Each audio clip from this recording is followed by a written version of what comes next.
Okay, this is a 30-second commercial, and I'm going to throw a lot of numbers at you, but please stay with me. In just 15 minutes, you could save 15% or more on car insurance. This company has been offering great rates and great service for over 75 years, and anytime you need help, you can speak to one of their trained specialists 24/7. That company is Geico. Go to geico.com today. Sorry for all the numbers, and in 5, 4, 3, 2, 1, I'm out of time. Now, Podcast One brings you Spike's Car Radio, a downloadable cars and coffee, hosted by writer, comedian, and automotive enthusiast Spike Ferriston. Now, here's Spike. Hey everybody, welcome to Spike's Car Radio. How are you?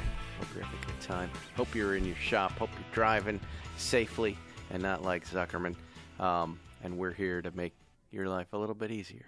People like to listen to this show, Zuckerman. Do you like the fans? Do you interact with the fans a lot? I do. Yeah. I'm surprised that there's even someone who knows my name or knows me, but I'm always surprised and happy. I'm always surprised and happy. People do impressions of you. You've made quite an impression on the American car public and listeners of this show. All 5 people? All 6. There's All 6 6 now. Yeah, we added another guy. So what's going on, Zuckerman? We have a lot to talk about today. My throat. Listen to my throat. Listen to it. Well, you seem like a low energy Ferriston. What's the matter? I'm trying to wake up. There you go. Look, it just came back. Okay. It's Monday morning. It's 9 a.m. I've been eating very healthily for like 6 days, 6.5, and I get to last night and I decide to go bonkers. All right. What does that mean for me? Means you should have a good right? cry. You should be in a fetal position on the kitchen floor, naked and weeping. Well, I get to this point. You know, I don't care what you have to say, Zargman. Let me tell you what I'm talking about. And if those of you who stay in shape know this. If you get on a good run, you get to the point where people go, "You better stop." Especially if you're old guys like us, right? They go, "You're starting to look a little too thin. Starting to look a little sick, right?" And I got there maybe Thursday and decided to take it a few more days. And then last night, I went bonkers. What do you consider to be bonkers? All right, you had a scoop of ice cream?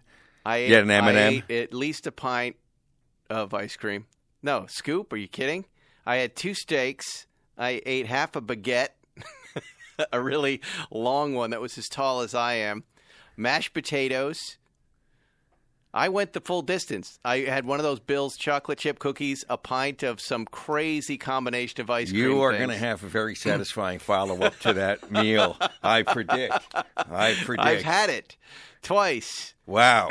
But I'm a little tired because of this binge that I had. You're wrung out from the after effects. I am. And here's what I don't understand. Why are we in this cycle? Like, why do I never learn that this is not going to be – it wasn't fun. It was horrible. I was like laying on the floor. Food is one of the senses that we like to stimulate. It's as good for some people. It's as good as drugs, gambling, drinking, you name it. It satisfies. Well, anyway, that's why I'm a little tired. Today we have a very funny guest with us, Wayne Federman. He's on the show primarily because his last name is like mine. I want to talk about Federman and Zuckerman and Ferriston. Right. Oh. That's it. Secondarily, he's got a history of stand-up podcasts that I'm really into and want to talk to him about. Before we get there, let's talk about cars, Zuckerman.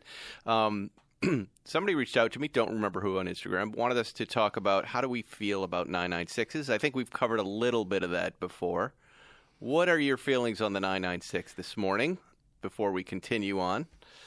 I have always considered the 996 a do-not-buy zone, an ugly stepchild. Really? Yeah. Did you ever see my black GT3? I like that. I did like that, but I never have been a fan of the 996. There was something about the shoddy interior, the funny headlights, the tea kettle sound. It never appealed to me. Mm-hmm.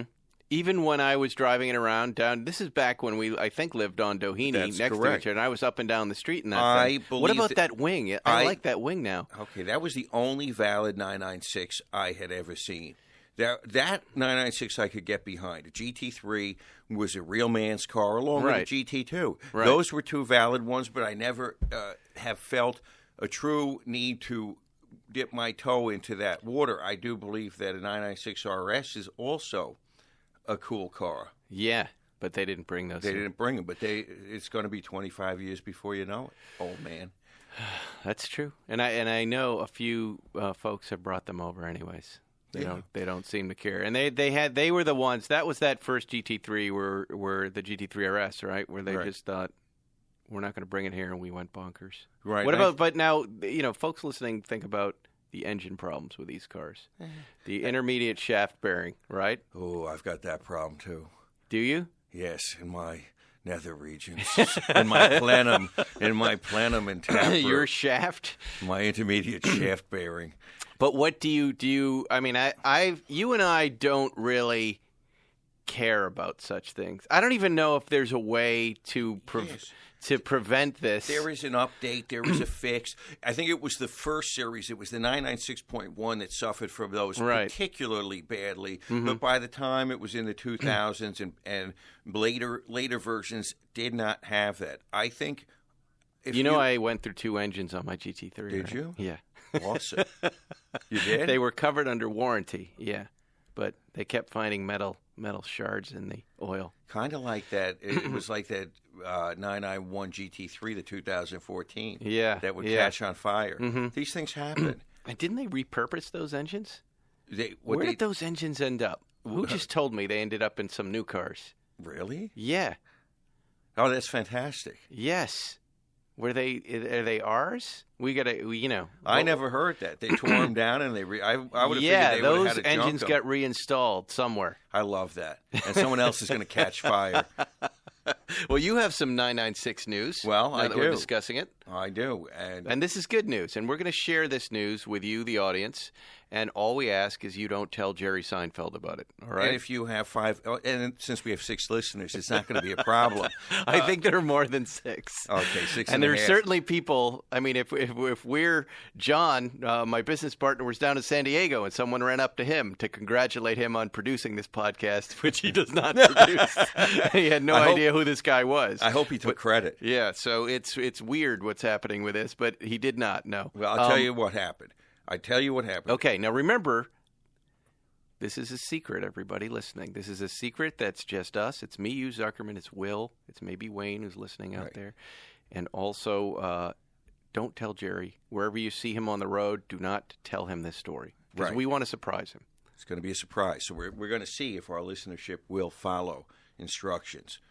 So when I went a few weeks ago, I was in Houston. And I dropped in on Ray Joseph, who we call Ray J. Ray J at RPM Motorsports. He is a character. One of the original websites that I used to. He's got a site separated between the cars for sale and my private collection. Which may be for sale for all sorts of them. For sale.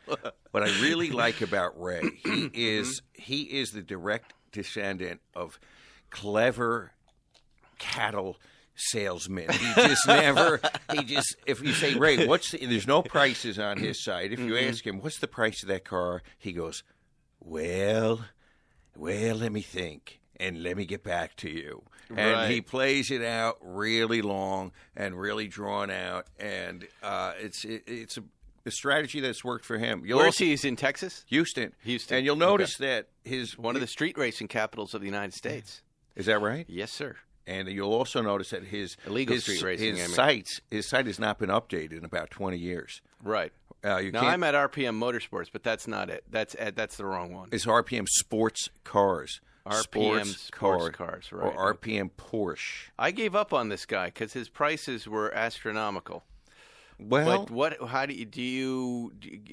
he negotiate with you? He will negotiate with you, but again, look at this. Oh boy, it's torture to negotiate with him. It's by nickels and dimes, and he tells you, I have $20,000 in that car. No, Ray, you're paying some guy $8 an hour, and if you were charging retail for his work, and someone was paying it, maybe they would pay $20,000. Right. But what did you buy? The 996 GT2. In Adriatic Blue. Now, this is Jerry Seinfeld's former car. I know this car very well. This is the GT2 that I drove around Willow, and it scared the hell out of me. What year?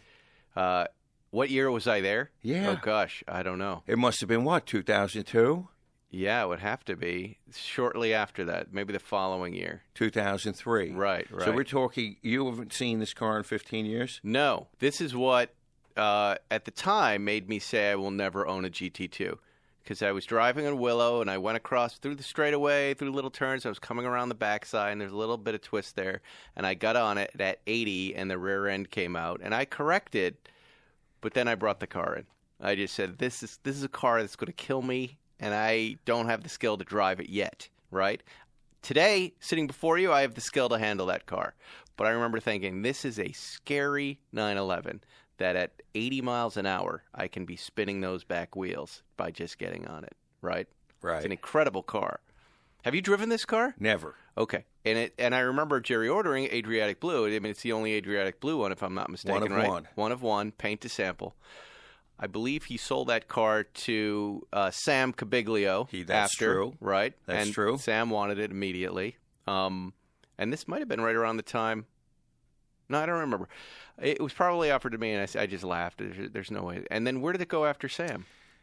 That I don't know, and Ray would know better. We could even try calling him up. But Okay, he would, so this is great. So it ends up there. It ends up there, and I happen to pop in to see Ray.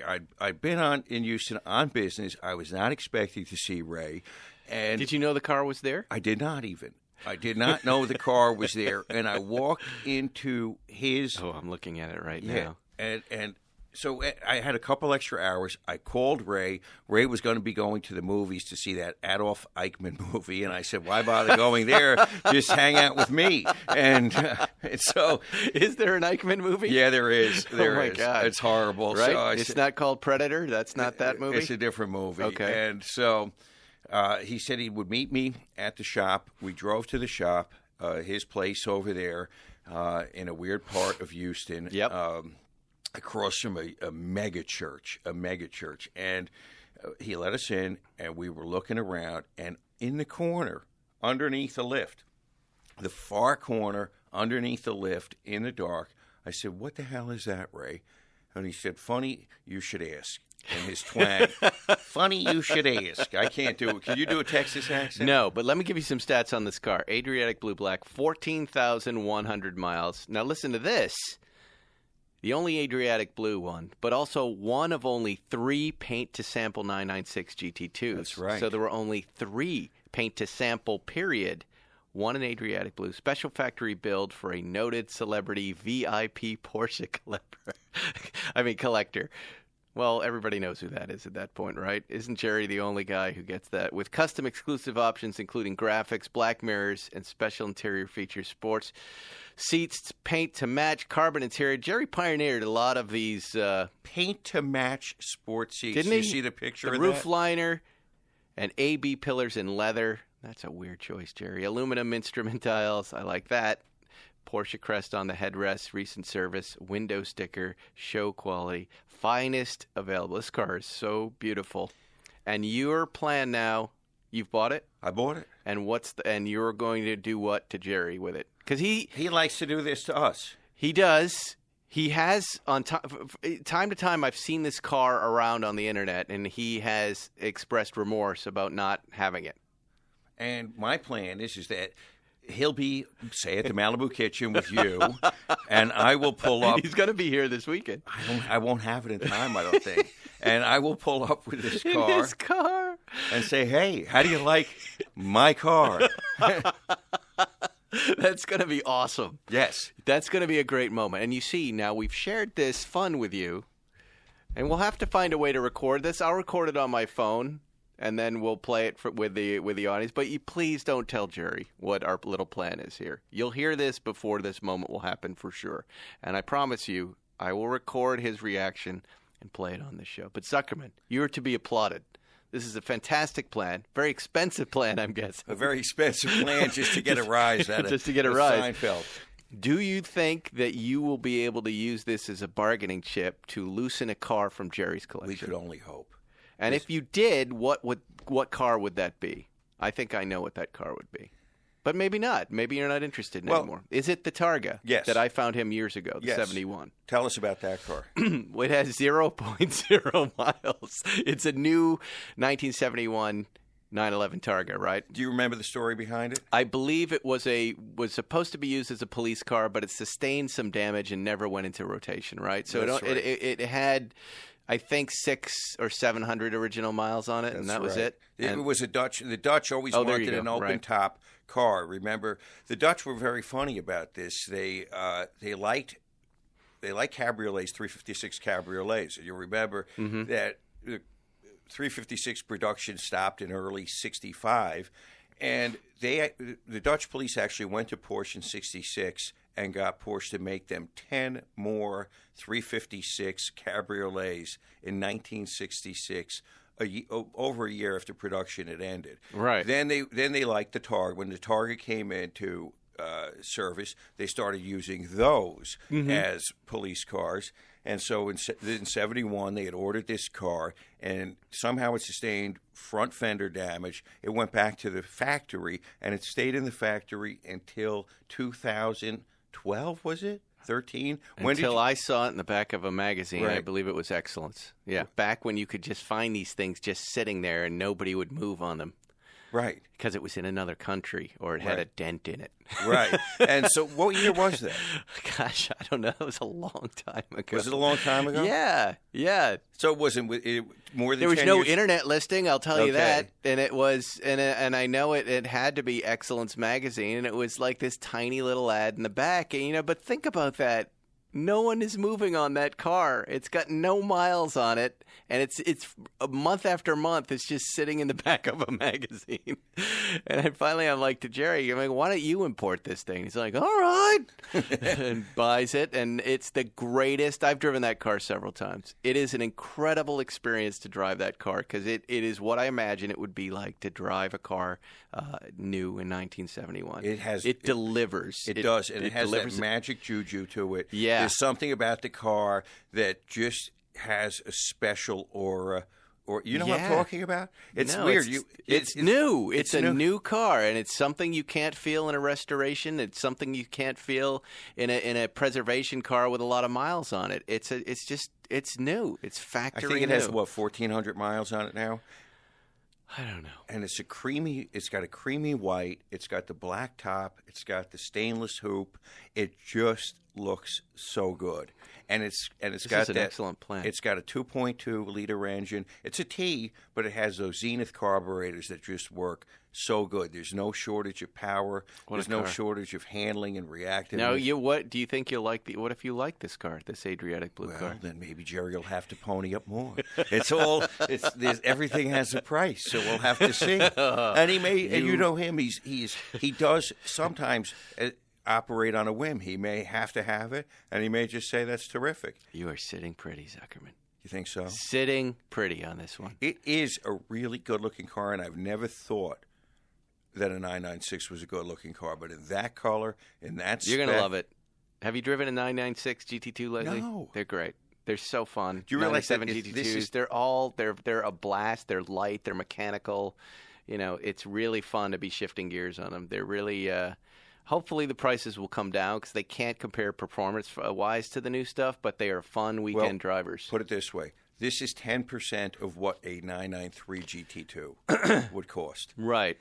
I have seen 964s that are more expensive than this. All right, There's all sorts of things that are way more expensive than this car. Right. Yeah. I love it. Well, it's very exciting. Before we go, we're going to bring Wayne Federman out in a minute.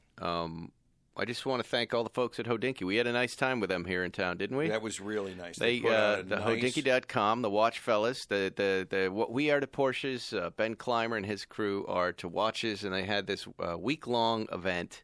They really know how to promote themselves. They had a UTA art space. They had the leaf green 911T in there, which I sold to Enery, who is the CEO of the company, that we sold to him, on display in front of that. Art was fantastic, wasn't it? What is that building? You know what that building is. That's an art space for UTA, United Talent Agency. It is such a fantastic creative space of some kind. Right. And so they had watches, they had the car there, They had this watch here. I'm wearing this prototype Octavia Orange Boy that they're making.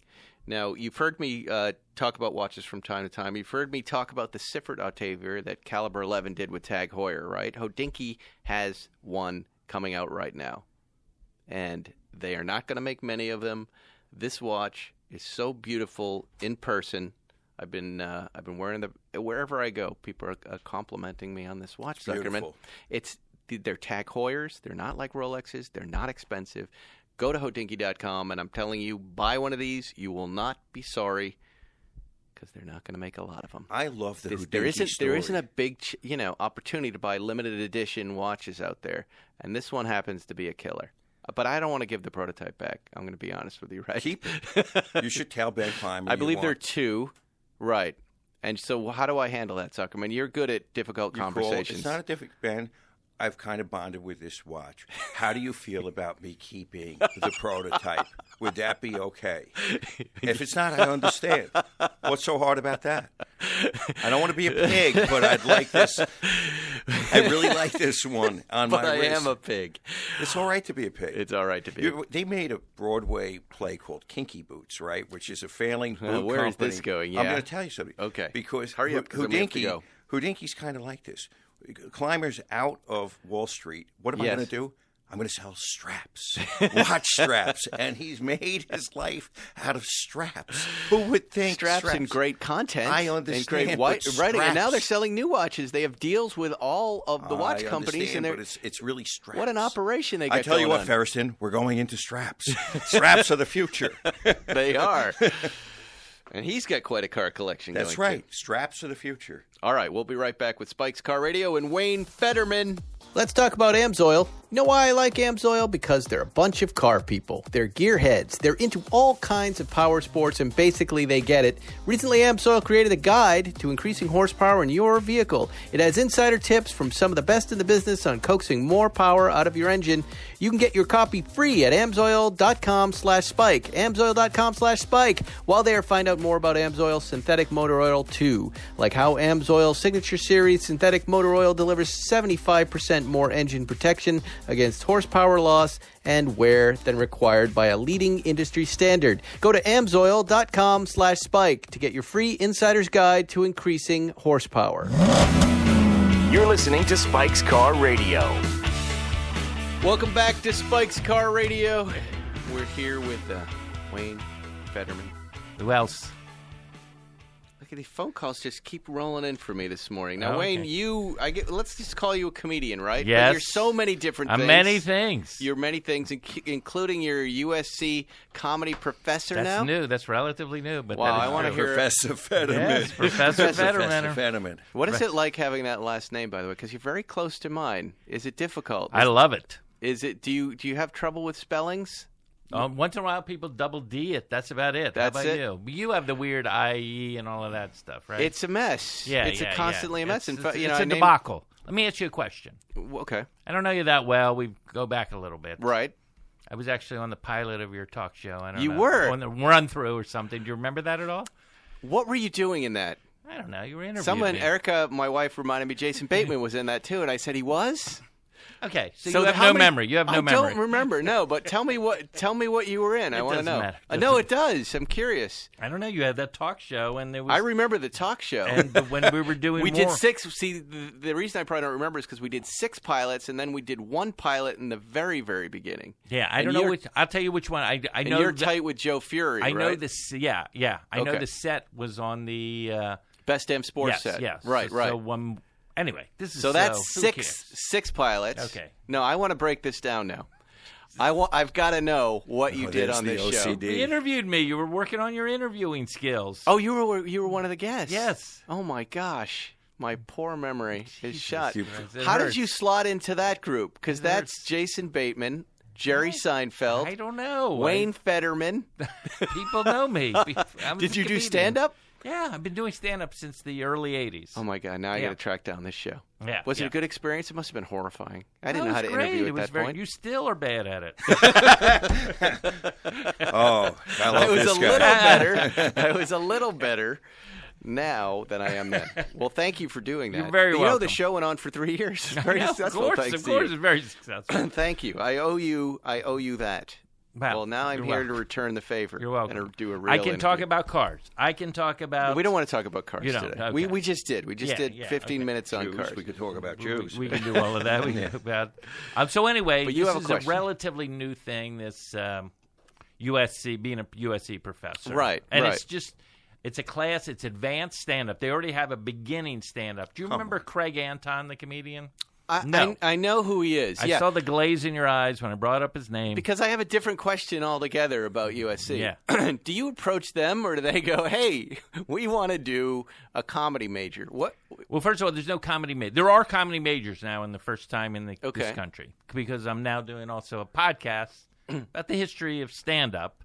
Right. And but that they don't have a comedy major. This is at the School of Dramatic Arts, and there's nothing more dramatic than stand-up, right? Mm-hmm.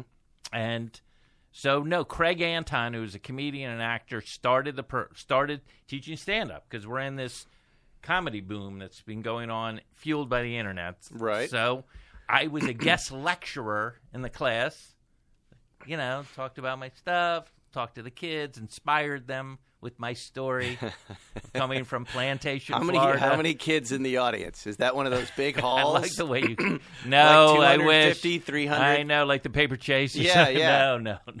No. It's like a little. It's I'd say 20 kids. Oh my gosh. In like a little room. What's the Okay. name of the class? Well, my class is stand up 2, the one I teach. Right. So they were in order to get to Professor Federman, you've got to get through stand up 1. So I teach stand up and comedy history. And what happens in Stand Up 1? I'm fascinated by all of this, by the way. And by the way, I would have taken this class. This is the structure I needed. Yeah. To kind of do this. It's just it's the first class. They Judith Shelton teaches it, and she's excuse me, and she just teaches. They go up. It's basically just a performance class, Right. So you go up and you try to find your own voice, and you try to develop maybe 3 to 5 minutes over the course of the And you're semester. standing up and Almost every class. Everybody there's a is microphone. getting up. There's a Oh, microphone. my God. Your thing, and then she gives you notes, and you get feedback, and you try to. And how do you know the history of stand-up? How did you learn this? Me? Well, because I've been a stand-up since, the early 80s. And before that, I was super comedy nerd before that term even existed. So, oh my gosh, I don't even what's want to the get matter? into. I don't want to get into the history yet. and who does? Who does? That I think is a separate act. This trying to teach somebody stand-up comedy is fascinating. Yeah, let's go. Can't there. teach talent, can you? You Yes, can't. you You're can't. exactly That's the right. first. Okay. Well, that's the problem. This is the first class I say. I say nothing I will teach you or say to you will be as important as you getting on stage and doing stand-up.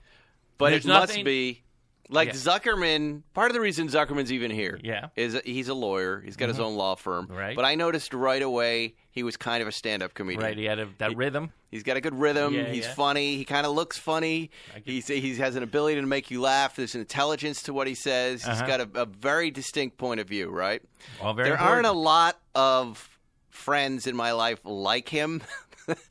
So in your class, I'm Yeah. saying, I imagine that maybe 90% of the kids, maybe even more, really shouldn't be pursuing comedy. Well, you make a good point. You make a More good than And what is, And let me at the beginning, it bothered me a little bit because I was Okay. like, "This is my time." Right. I want to be with people who are passionate as I am, but that's just not going to be the case. Some people are like engineering students are like, maybe this will help me loosen up in business situations or something like that. So, unfortunately, that's the case. But there's so always it's a just few. any of that experience of just getting up and talking is just you find educational, even though there may not be a comedy career. And there is a certain. We do break down, comedians act, and like, what is he doing? He's doing an act out. Right. Is he doing a callback? Right. Is he doing first person narrative? Is he So by the end, they have an understanding. So when they see a comic, they're like, oh, at least I kind of know what's going on more than he's killing or he's bombing, which is the normal. Right. And part of the reason, so Yes. let's go back now to, and I know there's that one fan out there, when I wrote for David Letterman. That's right. Yeah. I wrote for David Letterman, for Of 5 course. years. 5 years. And Do you still get any residuals from that? yeah. Once in a while, I would assume. Probably. Yeah. But I wanted to do stand-up back then. And here was my situation. I didn't have a guy like you. I didn't at the time, I didn't really know any comedians. I was just in this writer's room all the time. And I couldn't quite get in my head, since I'm writing comedy for this guy, that's it's a pretty big comedy job. I couldn't get it straight in my head that I would then walk out of that office and then onto a stage and would start bombing all over the place. You can clear your throat on this show. No, Nobody it's gives good. a shit. Are you just burping? Are you throwing up? I was trying to do it discreetly. We notice everything here. All right. No, it doesn't matter. But you know what I mean? I didn't have anybody like you to go, hey, you got to get up on stage nobody did 5 that. nights a week and bomb. Like, to me, I thought, if I bomb that first night, this is the end. They're going to fire me on Letterman. Would you ever talk to your buddy Jerry Seinfeld about his first time I didn't on know stage? Jerry at the time. Would you ever talk to him about his first time on stage? I've talked to everybody at this point about it, and now I understand it, that you're supposed to get up there and bomb for about a year to try and find your act. But it's not even about bombing and stuff, because some people do well their first time. Yeah, but they never quite capture it in the second and third time. Like, I've heard that story before, like that first time they go up, and it was great, and then they try to recapture the magic. But I guess what I was trying to say was I was so afraid that this would hurt my reputation as a writer that I never. Right, I see. Okay, do you see what I'm saying? Yeah, that I would be walking into the office the next morning. I was completely wrongheaded in thinking of it, and I really wish I had pursued it back then, because it's really a young man's game.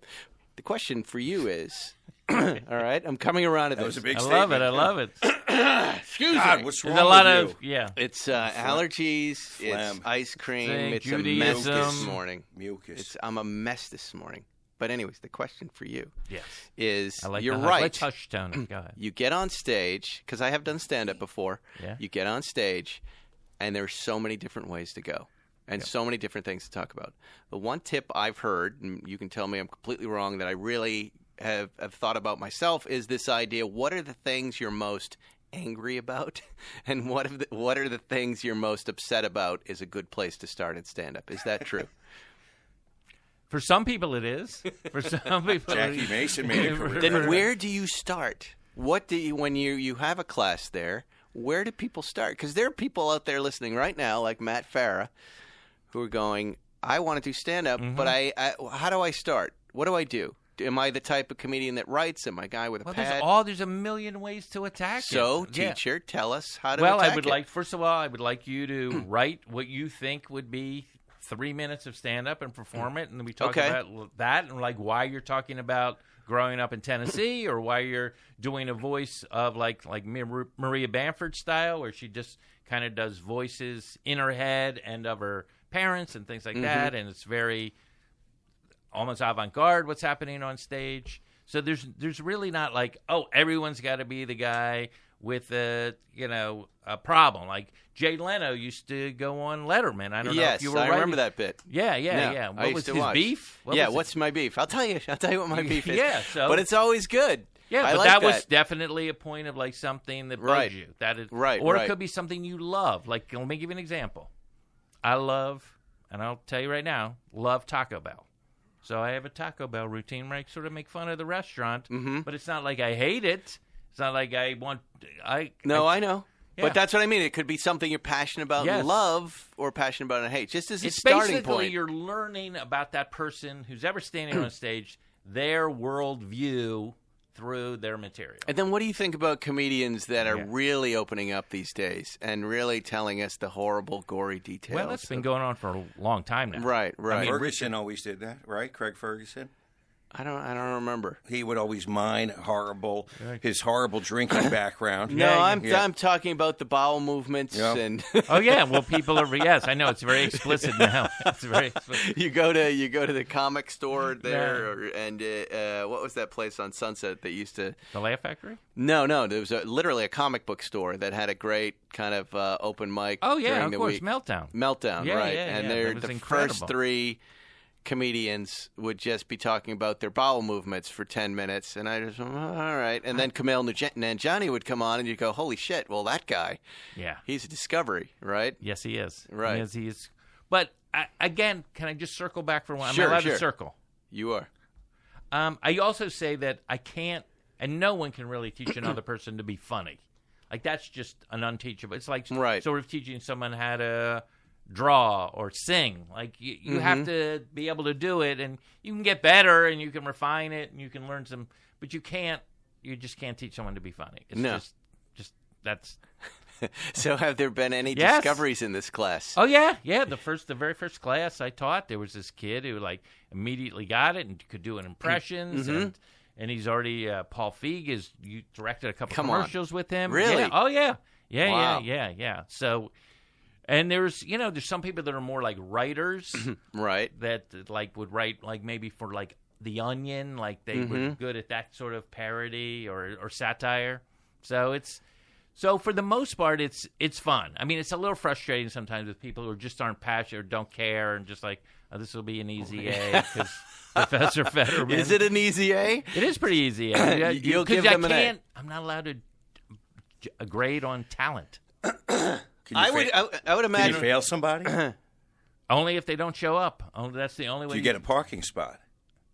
No. That's a good. They don't let you park on campus. He's a USC grad, right? No. I have to pay for parking. Can you get our kids into USC? Yes. Is that you want to go? Is USC? I want my kid to go.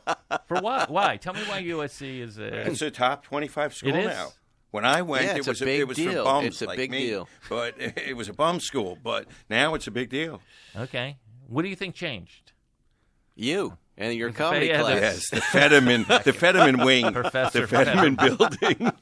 I like that you call this an easy A. Like, public speaking is the scariest thing people in the world do. And you think going to class every day and talking in front of 20 strangers and trying to tell jokes is easy? Yeah. That's Just hard. start out with them getting up and saying their name for 2 minutes in It's front hard. of everybody. Yeah, It's no hard. kidding. It's hard. And but it's the interesting thing is I brought in guest speakers. I brought in Margaret Cho. I brought in Jeff Ross. great. Wow. Both of them took a comedy class early on. They did. Because I've always been very skeptical of comedy classes. Yeah. I always thought they were taught by people that weren't particularly funny. Right. And it was like, Yes. go do mics and, hang out at the clubs and stuff. But There is a place on Sunset or Santa Monica, that little storefront, that's a comedy school. there Have you is? seen- yes. Yeah. It's right near the Porsche dealership, right? Is that That's what why it is? You remember it? Yeah. Yeah. Oh. Yeah. Oh, yes, you're right. I On have San- never seen a person going in and out of that place. It's a front. Yeah, I think it's a front for crack sales of Or some kind. massage parlor. But I've noticed that place too. Yes, you're right. And because you're at a red light there, and I'm always looking at it going, maybe I should go in. This would be fun to learn. I would imagine there's so much that helps just getting up and talking and writing something, and then getting it's going to help you. Get feedback.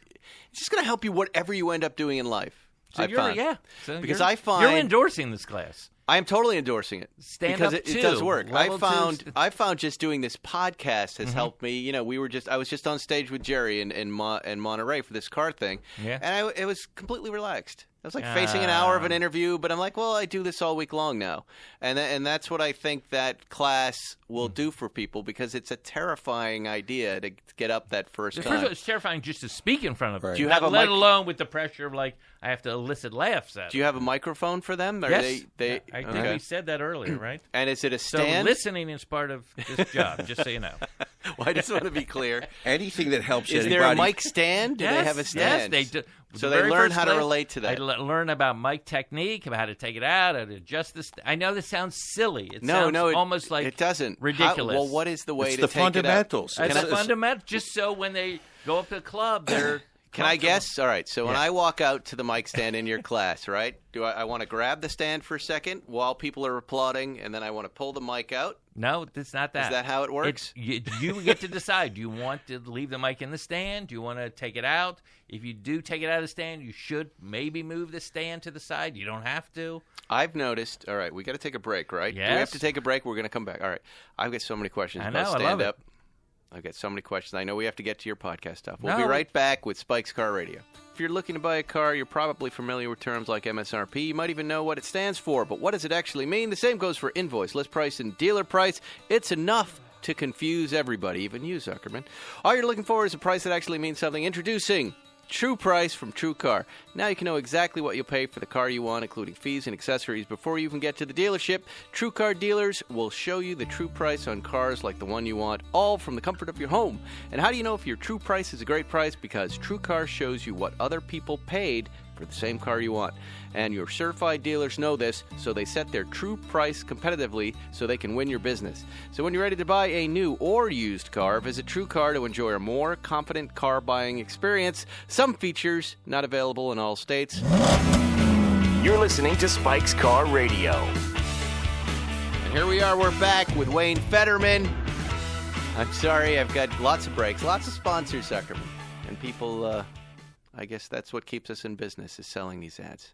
We're talking about stand-up comedy. Have you noticed what I've noticed, which is that question is a stand-up comedy trope? Yes. Yes, I have noticed that. That comedians that stay around a long time, and I'm thinking of Jerry right now, that their act-outs get bigger and bigger. Oh. True. Have you noticed that? What are your thoughts on that? Am I right?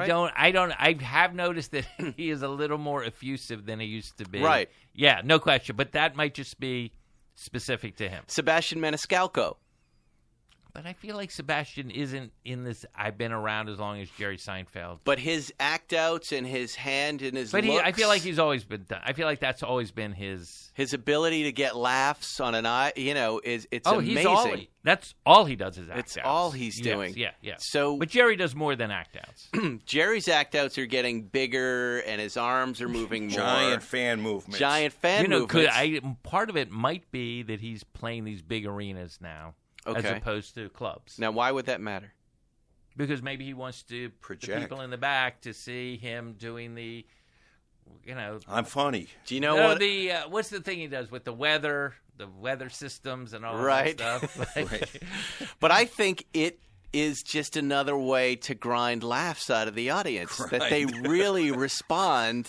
Like he's using every inch of the act to get laughs. You know what he doesn't use? What's that? Profanity to get laughs. And props. Yeah. So he's not using every inch of the act. But this is not a put down in any way. It just sounds like a little bit. No, I want to learn how to do that. Like, how important is the act out to the joke? Depends And I'm saying this because I'm a writer. I'm a guy who writes and thinks all the laugh is in the word. But I'm asking you this question, Professor. Yes. How much laugh is in the act out? Well, again, every comedian doesn't act out. So I like that Wayne is getting upset. I don't know. Should I act out in my act? in a big way. I'd have to see the act and see what feels comfortable for you. Should I try it? Should I try the act out? Yeah, try the act out. Try it big. Try it small. To tell you the truth, unlike your observation, I feel like the more I do comedy, the smaller and more specific I get on stage. So it's very precise. So you're going in a different direction. Sometimes I almost whisper. Someone told me, it might have been Louis, he said, stay in the emotion, after you finish your joke, stay in the emotion of your joke. So if you're very upset about it, keep that angry, upset look until the laugh comes and goes. That's a good, I'm going to write that down. That's a good one, right? Yes, See, all right, there's one. I'm learning something. There's one. Jay Leno told me, he's like, write joke, tell joke, collect paycheck. Yes, he's very... But just tell a joke, doesn't work, move on to the next joke. Just keep moving on to jokes. Joke. He's the blue-collarist of us all. Right. He is like, this is a job, this is easier than any other job that my buddies have to do. I'm thrilled to do it, and it's just going to be a job. Right. It's incredible. How does he memorize all that stuff? Like when you go out and you do stand-up now, how much time do you do? Do you do an hour? Do you do 30 minutes? It depends what's happening. Sometimes I open for people, which I might do just half an hour, and then when I headline, it's between like 50 and an hour. So I don't do much over an hour. So what is your process? Are you a writing guy? Are you just someone who can remember these things? Let me tell you, I always have this on me. That's flare a pen? Flare pen. Oh, I don't know if you're old enough. And unchewed at that. Yeah. I don't like the ballpoint pen. Okay. And then I always have a piece of paper with some stuff on it that I'm just ideas that I write down. And then before I go on, I like kind of compile it and put it together. So you're not like writing out joke word for word. Well, you're just a bullet point guy. Yeah, but you know who did write out jokes word for word? George Carlin. Yeah. George Carlin was almost like a play with that guy. It was like specifically this word, this word. Where are those documents? Oh, at the National Comedy Center in Jamestown. There's a National Comedy Center. You don't know about NCC. this? No, the I don't. NCC. It just NCC? opened up. It just opened Because up. Jamestown is such a funny place. Yeah. Well, tell us about it, please. I would like to know more about this place. Well, I mean, all of what I'm saying is absurd because it's taking comedy so seriously when it's just basically telling jokes. What goes on at the National Comedy Center? Here it is. You're right.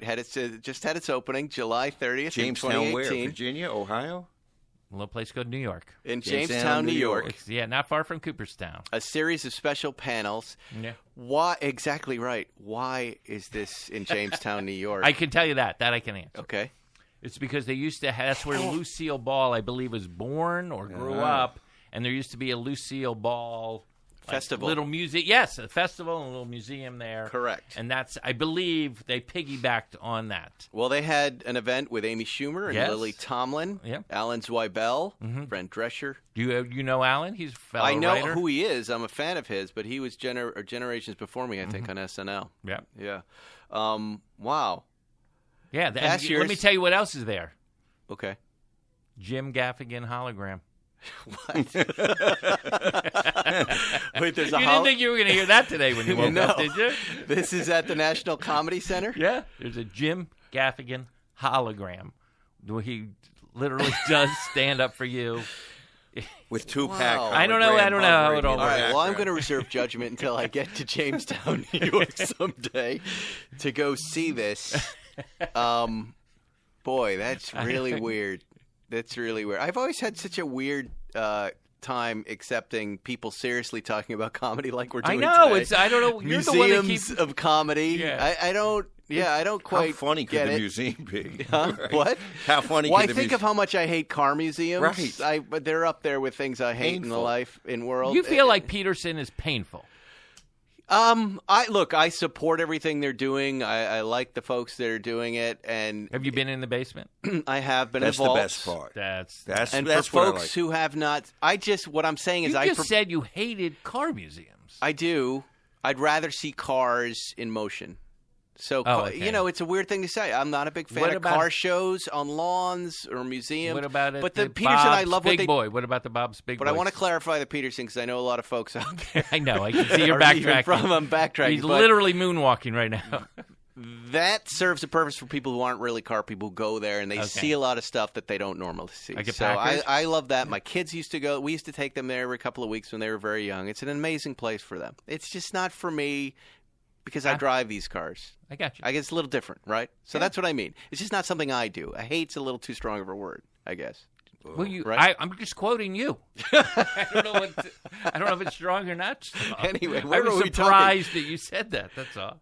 Well, no, I don't think I'm alone when I say, look, at a National Comedy Museum, okay, whatever it is, or would I rather go down the street and watch you do stand-up? Oh, I see. I think I would rather do that.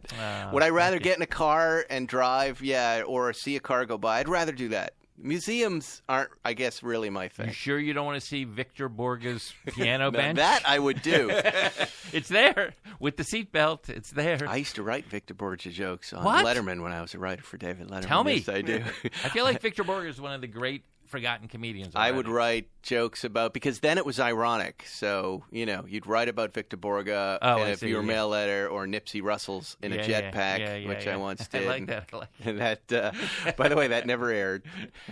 I don't know what it paid off, but I just remember the way into it was. We don't have that, but ladies and gentlemen, how about Nipsey Russell in a jetpack? Yeah, and that's then great. Nipsey Russell in a fake jetpack would fly over and we pre-taped it, and Dave was really upset about it. Because he was a different generation and knew how great Nipsey Russell was. By the way, so did I. I grew Yeah. up watching him, but he just said, I can't do this to this It man. feels like you're mocking. Yeah. Yeah. So every week I would try to get it in the show until he asked me to stop about 6 months later. But it really was a beautiful image to see Nipsey Russell in a jetpack.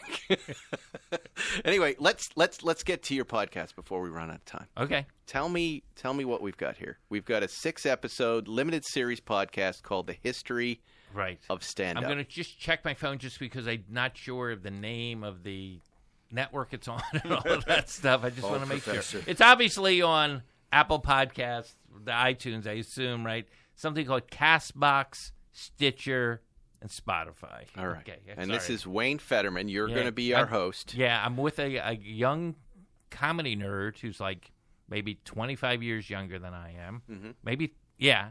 And he sort of like acts as the student. He also produces the podcast. Mm-hmm. And named Andrew Steven. And we just talk about the history of comedy. We start in vaudeville. The history of stand-up. Okay. Different than the history of comedy. The history of comedy might include Lucille Ball. Right. We don't talk about her. Might even include Greek tragedies. Exactly. The masks. We may go way back. So the stand-up starts in the vaudeville years. Well, I mean, the word we start with the word stand-up actually was coined in the late 40s, and then so we kind of go from there to today. Okay. Like literally what's happening right now. And do you have guests on this podcast? We do a little bit, but it's mainly myself and Andrew. Like we've had Judd has already done an episode. Judd Apatow. Yeah, and he's helped us a little bit. And he's really a historian of stand-up, yes, right? He is. He He's started like as me. a kid, right? And Even I tell you, even on a higher level than I am, because he, you know the story, is like a high school kid. He pretended he worked for a radio station and went interviewed around, Seinfeld and Leno and Shanley and all these guys.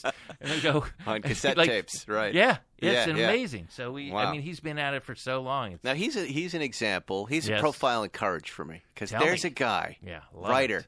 director. Yes. You know, people know who he is, and then he decides he's going to go out and be a stand-up comedian. Yeah. He's going to do it. And just so you know, I opened for him on the road, so I'm very close to his process Wow. and what he does. And So what did he do? he just faced the fear because everybody's going to applaud for him in that first minute, but yeah, then you they're get going to a minute. go, You get about a minute. what do you got? Well, he if you think about the Apatow Empire, Right.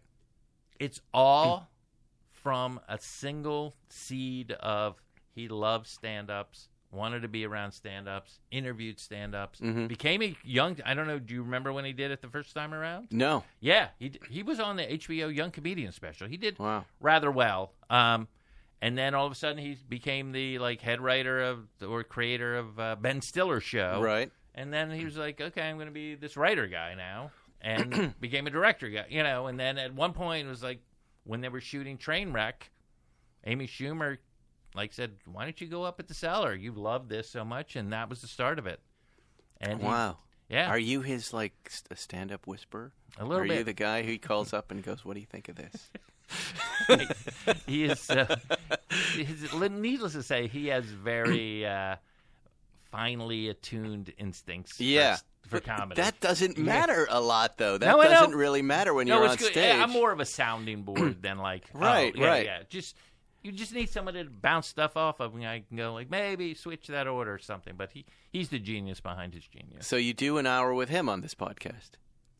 Yeah, but it's not like that. It's not like it's not. It's not his process. It's the history. It's the history, and then we may drop in a few things that he says about. He loved the Marx Brothers when he was a kid, so we talked too, about right. them and how that transitioned into stand-up and Burl and Bob Hope, and so it's just fascinating. I mean, it's just I've always been a nerd about stand-up, and so this is my podcast. Who would you say is the first stand-up guy? I would say right now, and a good again, no question. one knows, but there was a guy named Frank Fay, who was Hey, funny itself. Frank Fay, Right. Who at the pinnacle in vaudeville was this place called the Palace in New York City. Like you could play the Palace, it would be the equivalent of being on Letterman or being on the Ed Sullivan Show or now having a Netflix special. It was like the thing, direct from the Palace. So that was like the hardest booking. And he created, and you used to be comedians. I'm sure you've seen them. They were like in baggy pants and big ties and thing and hitting each other. He was the first one to be like, I'm going to be in a suit and I'm going to be just like a kind of a smart aleck guy introducing the acts. Like they used to have those cards up for vaudeville. Or so he became the MC, and in between the acts, he would kibitz with the crowd. And if it was bad, he would get the crowd back up, and and everyone's like, this is a new thing. This is just a guy in a suit. Wow. And who saw him was Bob Hope. And Bob Hope's like, oh, I'm a song and dance man. Maybe I should try to do just this. And that really became what we know as a stand-up. Is there any? But there's other people that were kind of like messing around with it before Frank Fay. Can you go on YouTube and find? No, you He can't kind of find looks like Bryan Cranston with an old-timey haircut. You can't find. Believe me, there's no like Material. recording of his set.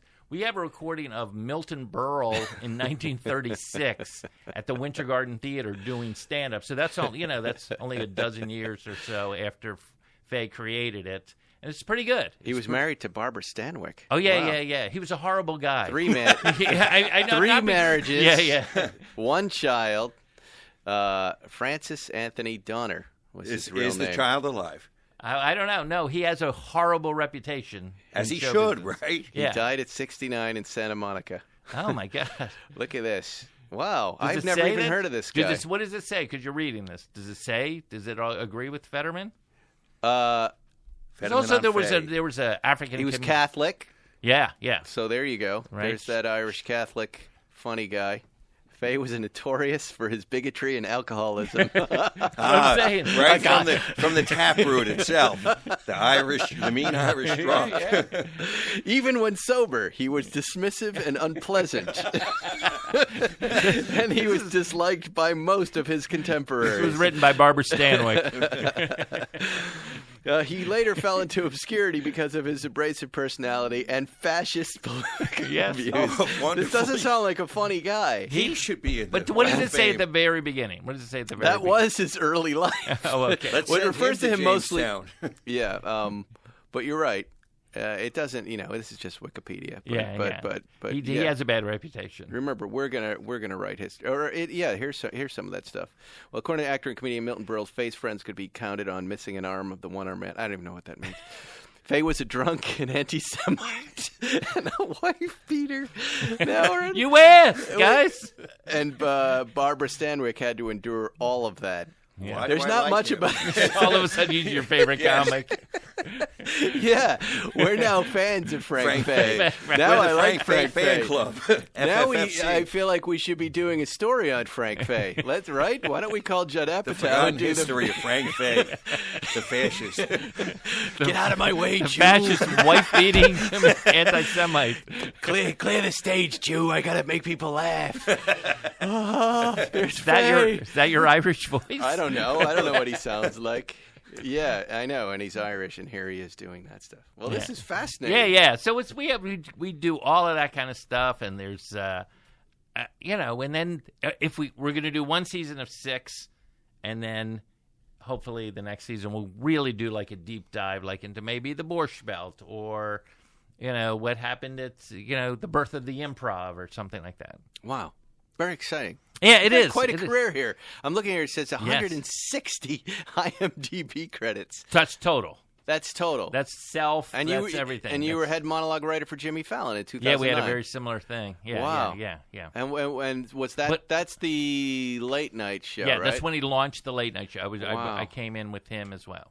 Wow. And- So I know that position very well. You I do. used to be a monologue writer for Is that what you did? David Letterman and did Jay monologue. Leno, but I wasn't the head guy. Oh yeah, I was. So what was your process there? Would you come in the morning? There are a couple, because Jay Leno used to get everybody together the night before for the Tonight Show, and Yeah. they'd write till 10 o'clock. What was your process for Mine Jimmy's was we'd monologue? get premises went out the night before, Okay. and then And what were those? Were those based on the news or totally based on the news? We went to like 5 different sites. There was like the obscure news or the quirky news, Right. like the dog got in a fight with a snake, or that kind of thing. And then obviously you have to do the political stories, Right. And then the big show business stories, just whatever's in the big sports, Super Bowl, anything like that.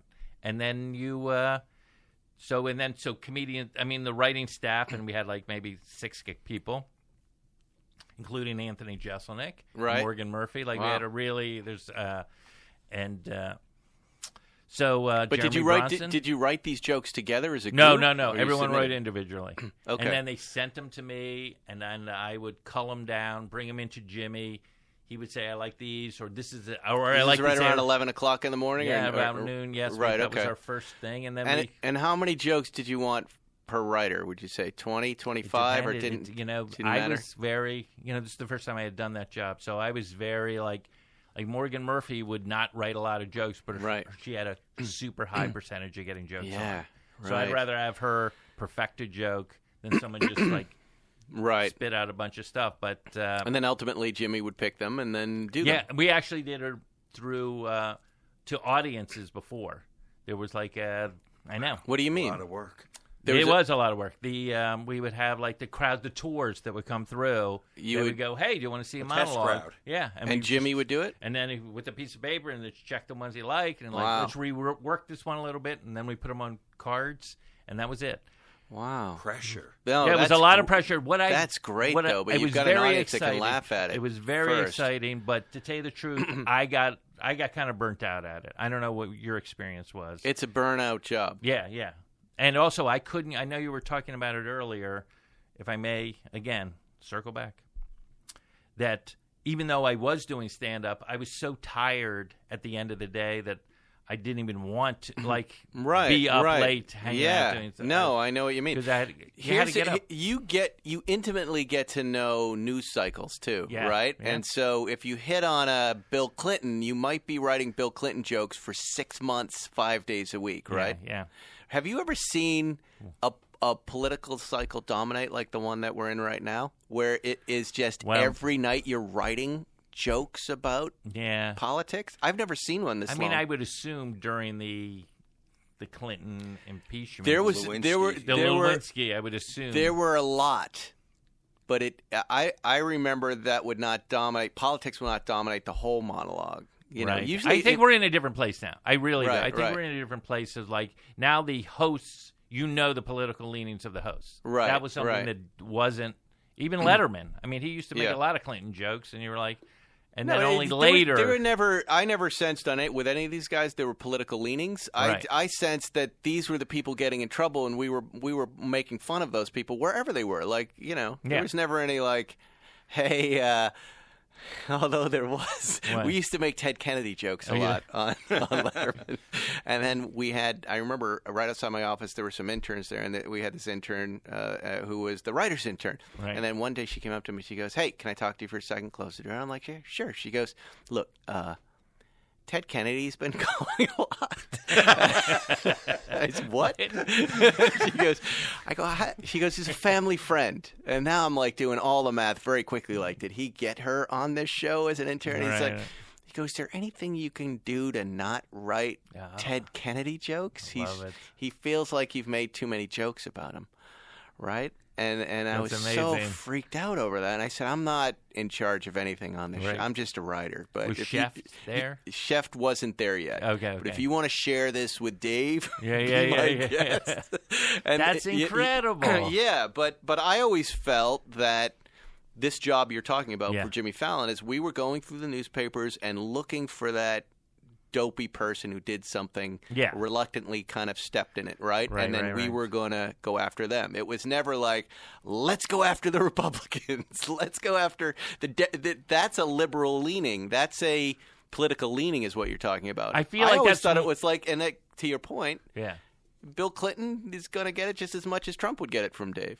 Right? No question. But I feel now it's a little different. Because, but isn't that because the people who really are stepping in it are all on one side at this point? But it's so I much, mean, it reveals who the comedian is. It reveals what their political leanings are at this point. Which no, might it be- believes where the fodder for the jokes are. That's all.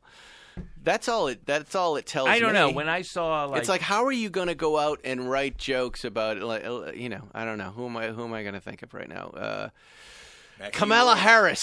Right, What right. did she do this week? They go, can you believe? Well, because the obviously. setup for the joke is what's funny about it, right? And that's what you're always looking for. Look, I mean, obviously we're in some weird. Just the word presidential,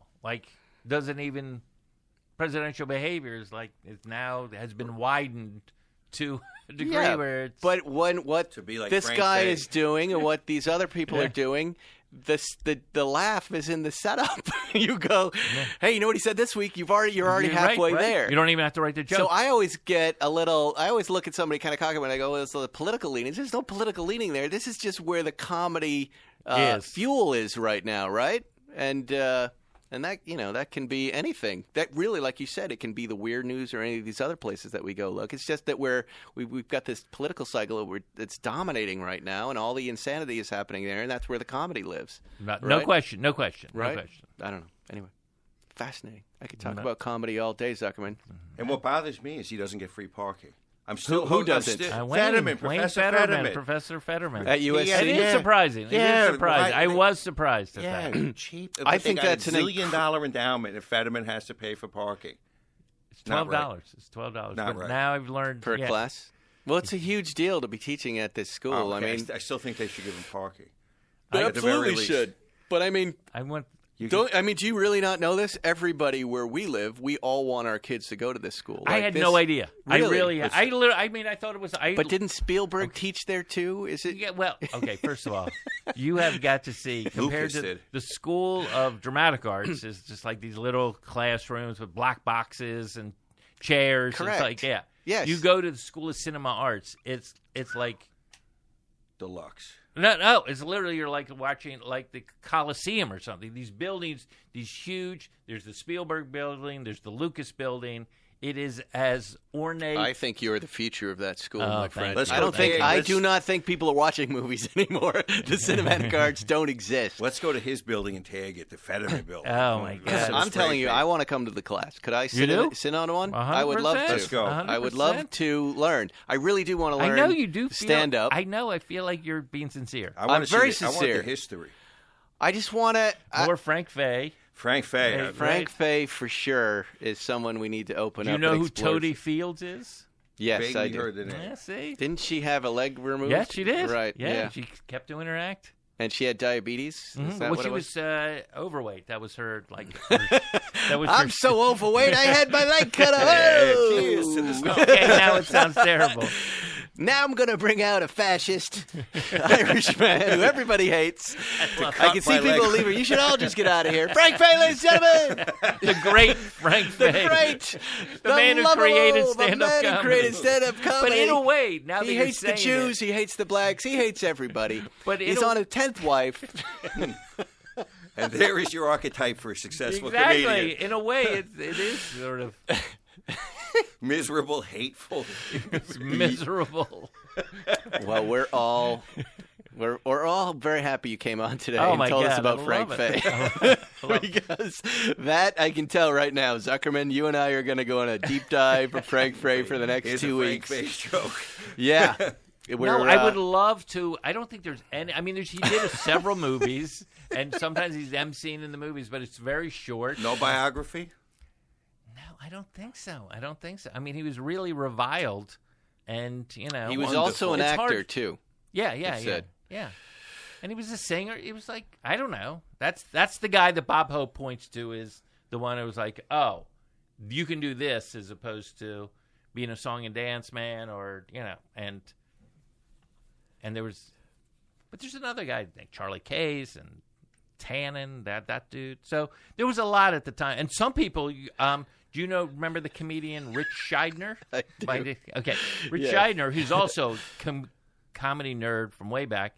He even traces it further. He goes back to Mark Twain and a guy named Artemus Ward in the 1800s, but there's no footage of these Right. guys. There's no No way of All material. right, knowing. here's but one they- last What? one Let me last hear. anecdote. You're Okay. so funny. Milton Berle, who was Jewish, claimed to have hit Fay in the face with a stage brace because Fay, once seeing Berle on the side of the stage watching his act, called out, "Get that little Jew bastard out of the way." I think that was his closer. That was his closer. Shortly before his death, Fay was declared legally incompetent. He Everything died at about this guy's 69. wonderful. He's buried at the Calvary Cemetery in Los Angeles. Where's that, Zuckerman? Do you have Let's any look idea? it up.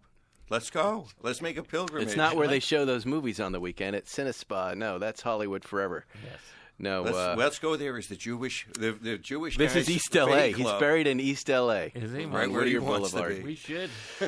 Well, Wayne, it's been a lot of fun. It having has you here, been my fun. friend. It's fun. We've got to tell everybody to check out your podcast, which I believe is launching soon. History of Stand Up. Starts Tuesday.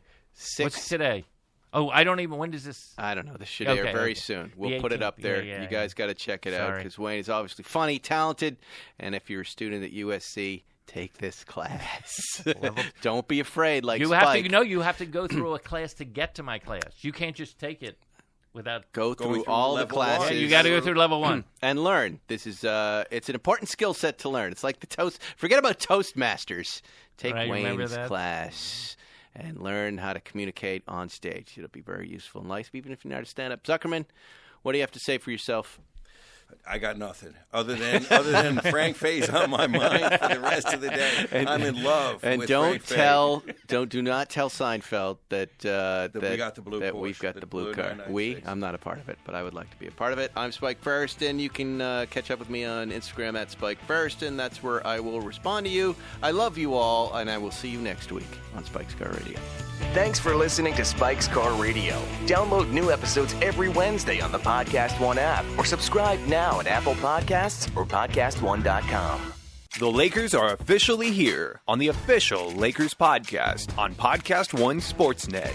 Join Emmy Award-winning sports reporter Susie Schuster and co-host Aaron Larsoul as they discuss the Lakers news of the day and break down the upcoming season with some of the biggest guests around, including Shaq, Magic, and the new king of LA, LeBron James. Check out the official Lakers podcast every week on Podcast One Sportsnet or wherever you get your favorite podcasts. Ever tried reading while jogging, cooking, or even juggling flaming torches? Yeah, it doesn't end well. But with audiobooks.com, you can conquer books without the circus act. Dive into over 450,000 titles, including more than 10,000 free ones. Get hooked on a bestseller, find your next obsession, or finally read that classic you've been avoiding since high school. And here's the inside scoop. Sign up today for a free 30-day trial and snag your first 3 audiobooks on the house. Sign up for your free trial at audiobooks.com/podcastfree today. That's audiobooks.com/podcastfree.